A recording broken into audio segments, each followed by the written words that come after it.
Hey YouTube. The title of this video is Do Arsenal Triggers Suck? I don't know. Do they? I just picked up a new Arsenal SLR 104 UR. It's the little crank off, with the extended stupid scrawny barrel to meet the NFA standard, right? Yay, good times. NFA, great stuff. But yeah, back on track. Picked one up for Christmas. Got it for Christmas. I was all happy. I wanted one. They're expensive. $1,400, man.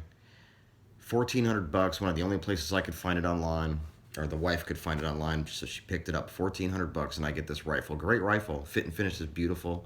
I went out and shot it at the range not too long ago. It shot masterfully. No issues. No hiccups. Recoil was extremely light, which surprised the crap out of me.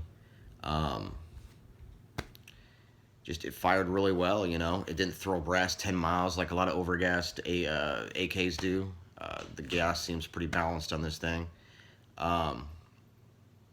It's great, I bring it home. I'm so happy. Just woo, I'm freaking happy. Take it apart, start inspecting it. And then I realized Arsenal triggers are pieces of shit. And I'll show you what I'm talking about here. Let me give you the rundown of what's going on. All right.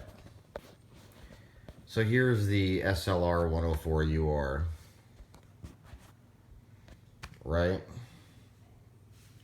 As you can see, I put the freaking stupid freaking fake can on it just because it was driving me nuts to stare at that freaking scrawny little barrel. I did a couple things to it. Added the freaking triangle stock. The dumb shit.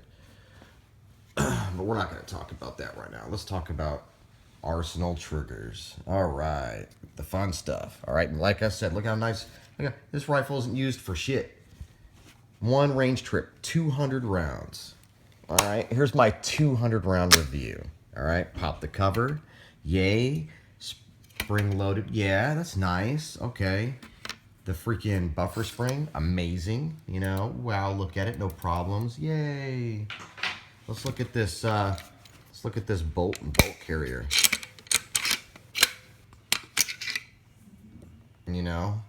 Nothing. Not even any wear like you see a lot of time on a bolt carrier.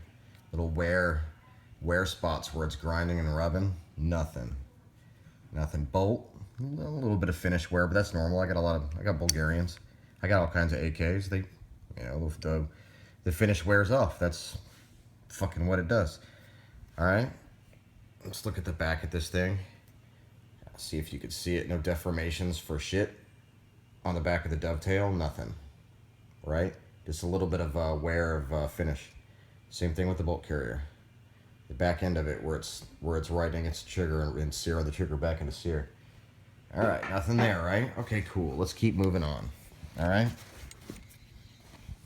Any of the rails, anything, chamber, rails, nothing abnormal.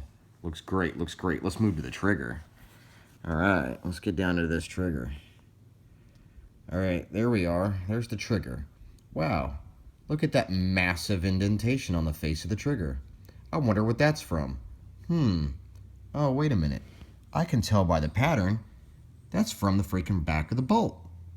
So you're telling me that this trigger is made out of such soft material that only after firing 200 rounds, it's extremely deformed because it's doing its normal job and normal operation by hitting the back of the bolt and engaging the firing pin. That's amazing.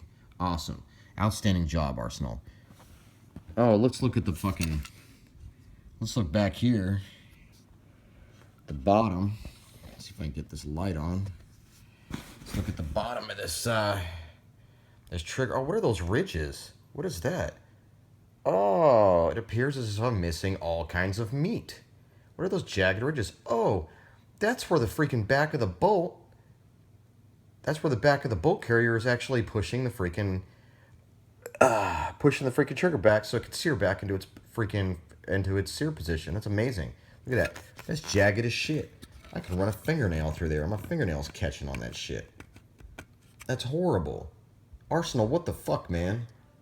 $1,400 fucking dollars, and you can't do what fucking Century Arms does with a cheap ass Tapco fucking trigger. Good job, homie. I'm fucking really glad that you're in there in my fucking corner of my support. Good job. And I could always send it back to Arsenal, I guess, and get another fucking trigger, which is a waste of fucking time because they're probably gonna send me another one of these fucking cheap pieces of shit. But we'll fucking see what happens. I don't know.